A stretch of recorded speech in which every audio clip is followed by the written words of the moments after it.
Yeah, this thing jams quite a bit. It does kind of have slam fire.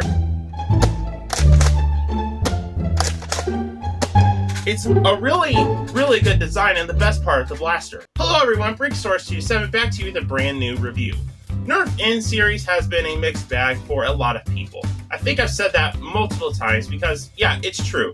It has been a mixed bag, and me included. I've been one of the more supportive Nerf YouTubers when it comes to N Series because I see a lot of potential that it has. But I do admit, there is a lot of issues. And a blaster that perfectly embodies the good and the bad of N Series, in my opinion, is the Nerf N Series Infinite. And yeah, this blaster does have a lot going for it, but there's also some underlying issues that do need to be addressed. But is it worth your money? Let's find out.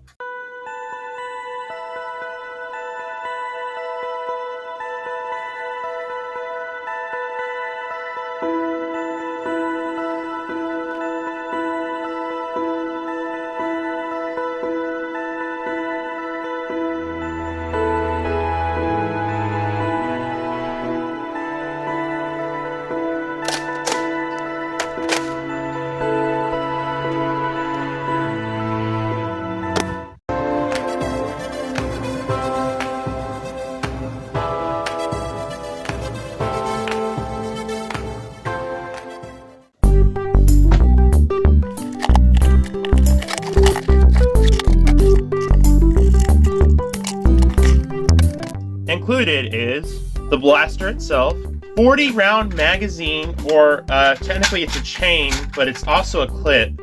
What is this? 80 Nerf N1 darts, and instructions, as well as more instruction. Why are there two instructions? Oh well, just two things for me to throw away. Alright, so to operate the blaster, you want to take your magazine.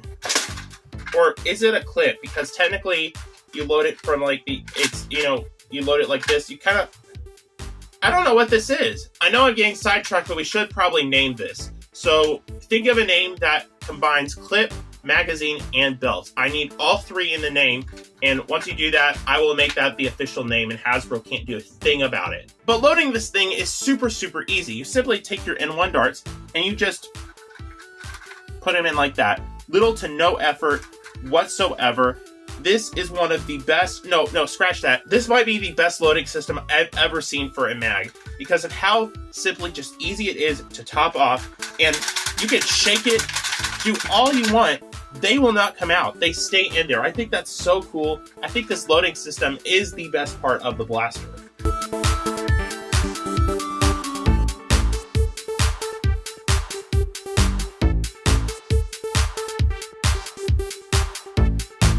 Once your magazine is loaded up, you simply prime the blaster back, and then you want to make sure you hook the mag right under here, and then push it up like that, and it locks into place. Then you prime it forward, and fire the dart. This blaster fires at about 85 FPS from other reviews I've seen. I don't have a chronograph, so I can't confirm that myself, but I'm using info from other reviews, and honestly, that's the first issue. Yeah, this thing jams quite a bit, a little too much for my taste, and that's what makes this blaster really difficult. Oh.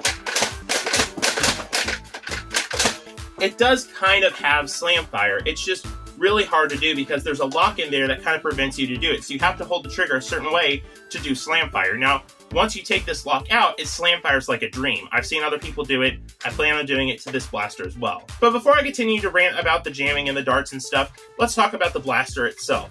The ergonomics are really good. The main grip is nice. It feels good. The stock is a wee bit short, but it works great as a wrist brace. It doesn't get in the way at all, and I do like it. The priming handle is a little cramped for larger hands, but it is a good priming handle. It's very comfortable, easy to hold, and the prime itself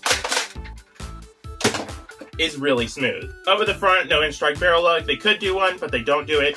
There is a really nice big tack rail up at the top here. Very good to see. There is an access door on the side, and trust me, you're going to be needing it. One little thing I found interesting about the design is this little lump right here, whatever this is. It almost works as a cheek rest, but you're not going to be shouldering the blaster like this a lot of the times, but I mean, it's cool they have it. The overall quality itself is really good, although the blaster feels surprisingly light once you remove the magazine. Like, the magazine itself is very heavy, but the blaster is light. In fact, the magazine is close to being heavier than the blaster itself, which is hilarious. But don't let that fool you. This blaster is built pretty well, honestly. For a Hasbro product that's, you know, modern day, yeah, this is really good. This feels good. It feels kind of like the 2018 Elite era, which was a pretty good era of plastic quality. And the mag release itself is actually quite nice. You can't really hit it with your finger. It's really hard. But if you hold it like this, it's really easy to do. I like it. And honestly, I'd be absolutely in love if it wasn't for the issues that it has. And there is a reason for that. It all comes down to the Smart AR, or the air restrictor. Taking this N1 dart, you see right here, there's a little nub on the end right there. That nub is supposed to push against the air restrictor for the N Series springers. The problem is, it's not very consistent, and the air restrictor that this thing pushes on, it doesn't work the best, and a lot of times it won't push it down all the way, or if it doesn't push it down all the way, it won't fire correctly. When it's a front loader, it's fine because you're pushing the N1 dart onto the air restrictor, so you're making sure that it actuates the AR. But the air restrictor here is pusher based. So you're basically, if you can see in there, you're basically pushing the dart nub on the air restrictor, and it's a lot more inconsistent. That's why the pinpoint and strike back jammed for me. I actually didn't review the strike back because of that. I had to return it. I may review it again some point soon, but there is a flip side to this. That means all you have to do to fix these jamming issues is remove the air restrictor, and I actually did. I did that to my N-Series pinpoint, and it worked perfectly. So if you're willing to take this apart and remove the air restrictor and also move the slam fire lock while you're at it, this could be a really, really good blaster. But before I continue any further, let's take it out to the range and get some numbers. Alrighty guys, we're out here with the Nerf N Series Infinite. We're going to be firing it just single fire, no slam fire, because slam fire gets a little bit complicated. So yeah, just single fire, 40 shots, let's go.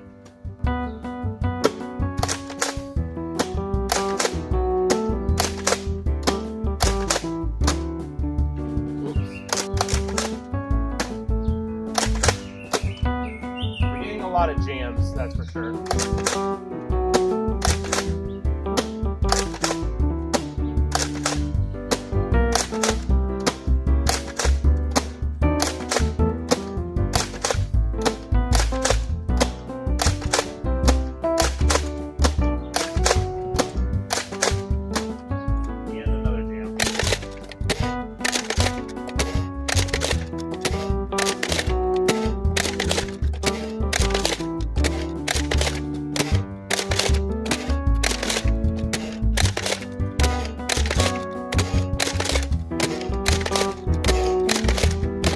So as you can see, quite a few jams, but overall pretty consistent ranges. Let's check the numbers.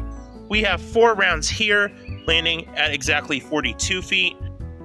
We have the lower grouping of darts right at around 48 and 47 feet. Then we have the higher grouping darts at around 55 feet. So yeah, pretty standard stock Springer ranges, nothing to write home about. But surprisingly, pretty consistent accuracy in groupings. Like, all these darts landed relatively accurately, you know, with the tape measure here in mind. So that's surprising, especially for an N-Series Springer. It's a little bit more consistent than I thought it would be. So what do I think of the N-Series Infinite? I am so mixed on this thing. First off, I want to say not everyone is having the issues I'm having with it. Only a select few people are. Another upside is that this blaster is really nice and comfortable. It's a good feel, it's a good shell, it's a nice prime, it just has a good feel and balance to it.